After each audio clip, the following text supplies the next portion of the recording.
বন্ধুরা, আজকের গল্পটা শুরু করার আগে একটা ছোট্ট অনুরোধ। যদি ভৌতিক গল্প শুনতে ভালো লাগে তাহলে মায়ারা চ্যানেলটি সাবস্ক্রাইব করে রাখুন, কারণ এখানে নিয়মিত নিয়ে আসি নতুন নতুন ভয়ের গল্প আর রহস্যময় ঘটনা। তো আর দেরি না করে চলুন শুরু করা যাক আজকের গল্প।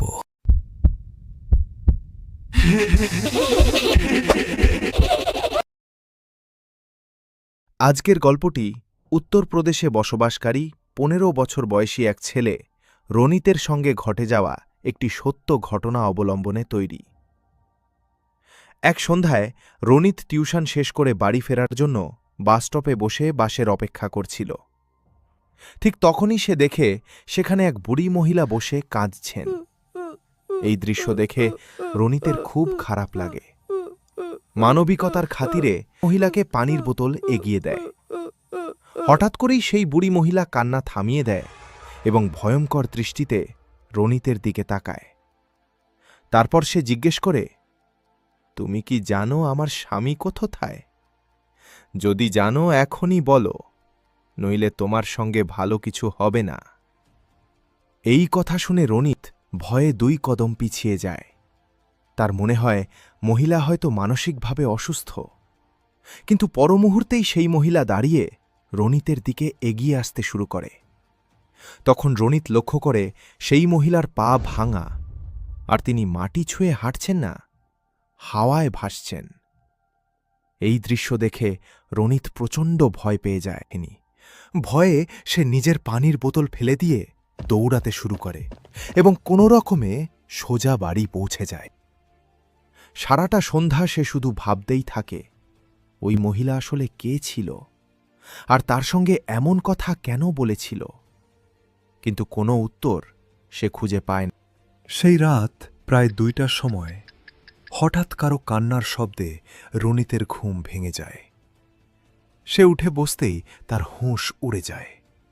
সে দেখে সেই মহিলা তার বিছানার ওপর বসে কাঁদছেন। তার হাতে রয়েছে সেই পানির বোতল যেটা রনিত বাসস্টপে ফেলে এসেছিল।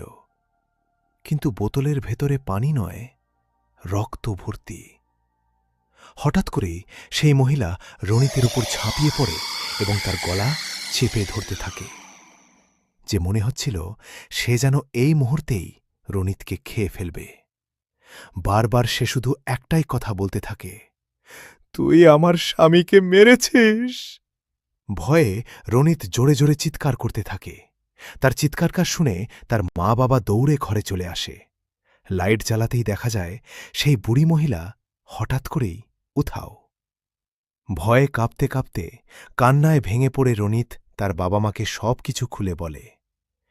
কিন্তু তার বাবা মার মনে হয় সে হয়তো কোনো ভয়ঙ্কর দুঃস্বপ্ন দেখেছে।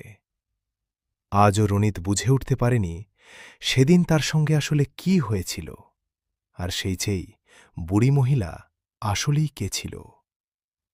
তবে সেই রাতের পর থেকে কয়েক মাস ধরে রনিত খুব ভীত সন্ত্রস্ত হয়ে থাকত।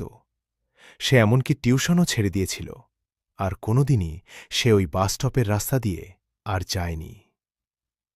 তো আপনাদের কি মনে হয়, কে ছিল সেই মহিলা? আজকের গল্পটি আপনাদের কেমন লাগল?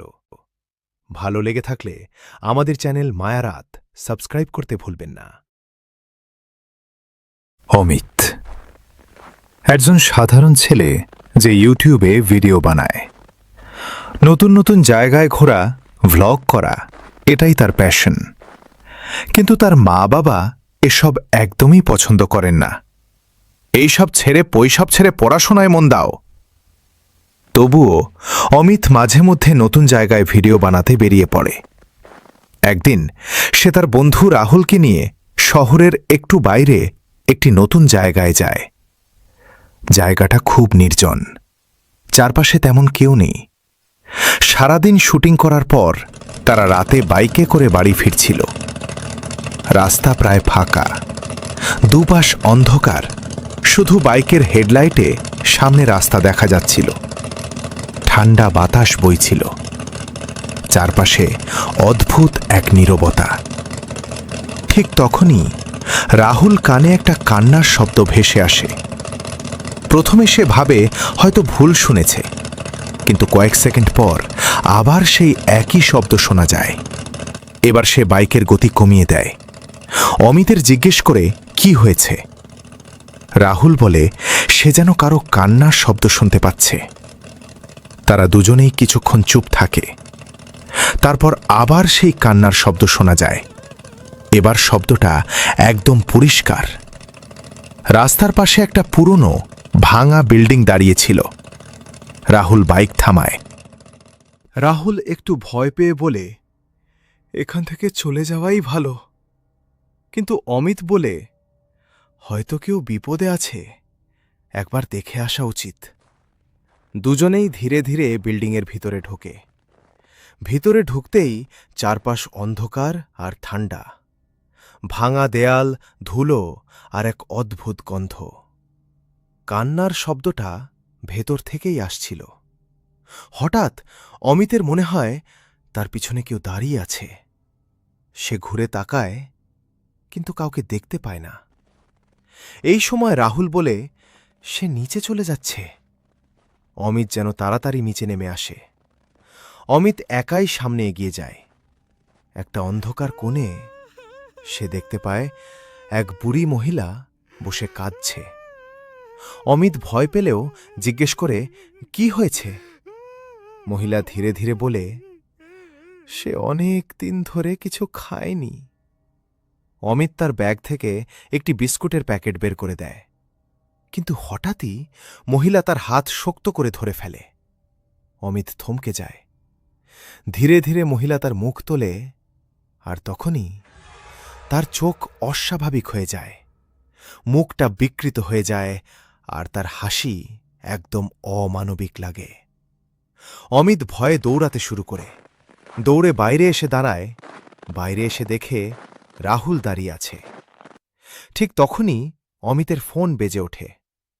স্ক্রিনে দেখা যায় কল করছে রাহুল। অমিতের শরীর ঠান্ডা হয়ে যায়। সে ধীরে ধীরে ফোন রিসিভ করে। ওপাশ থেকে শোনা যায় সে নিচে দাঁড়িয়ে আছে। অমিত যেন তাড়াতাড়ি নিচে নেমে আসে। অমিত ধীরে ধীরে সামনে দাঁড়ানো রাহুলের দিকে তাকায়, আর তখনই তার মুখটা বদলাতে শুরু করে। কয়েক সেকেন্ডের মধ্যে সে আবার সেই বুড়ি মহিলার রূপ নিয়ে ফেলে। অমিত আর এক মুহূর্ত দেরি না করে দৌড়ে নিচে নেমে আসে। নিচে এসে দেখে বাইকের পাশে সত্যি সত্যিই রাহুল দাঁড়িয়ে আছে।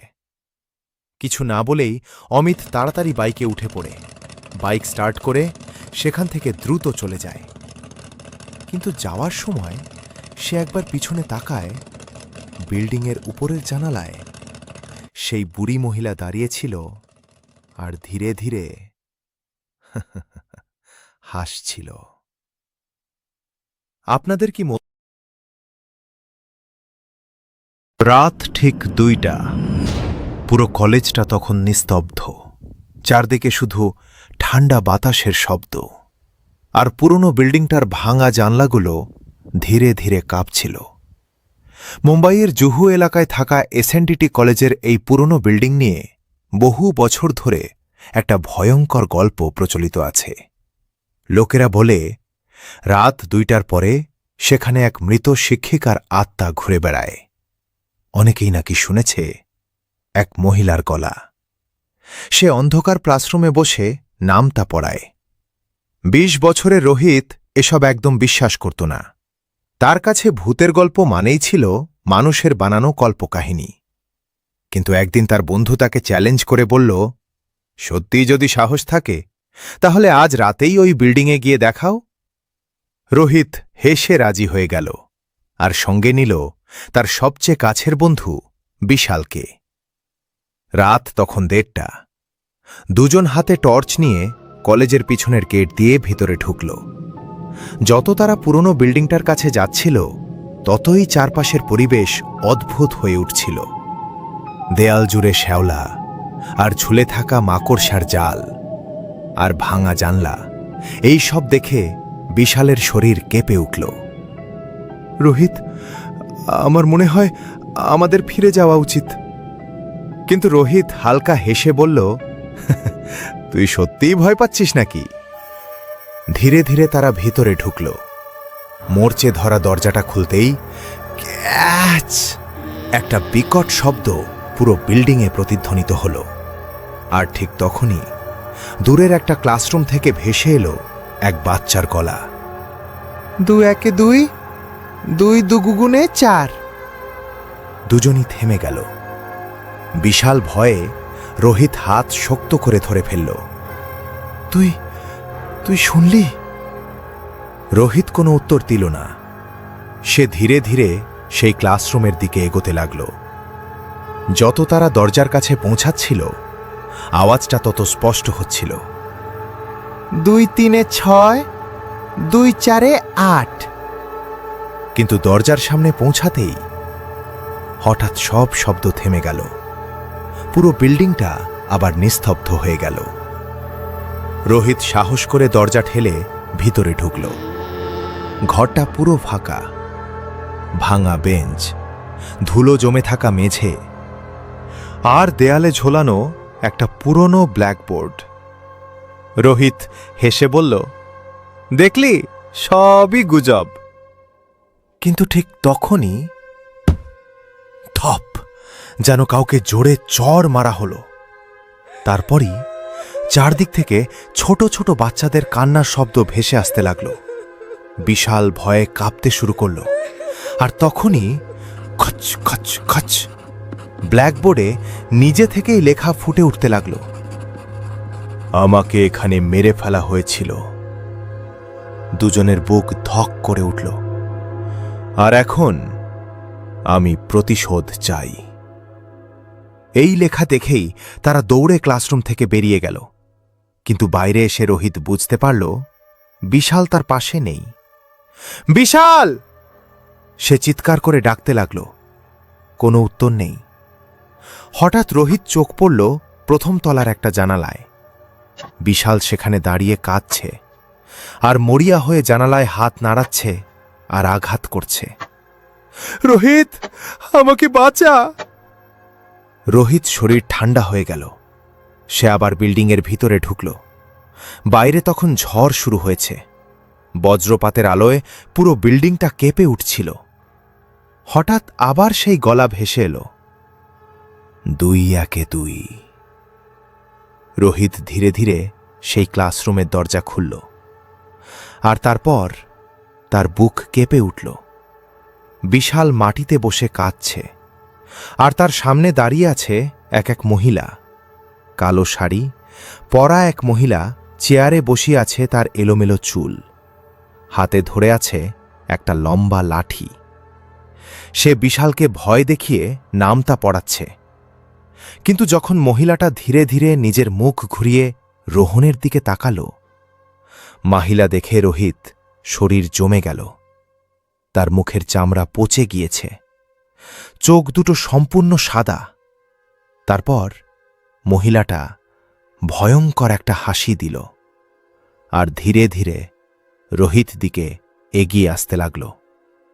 রোহিত আতঙ্কে দৌড়ে পালাতে লাগল, কিন্তু সিঁড়িতে তার পা পিছলে গেল, আর সেই নেচে পড়ে গেল থপ করে। কিছুক্ষণ পরে যখন তার জ্ঞান ফিরল, তখন সে বিশালের ফ্ল্যাটে ছিল।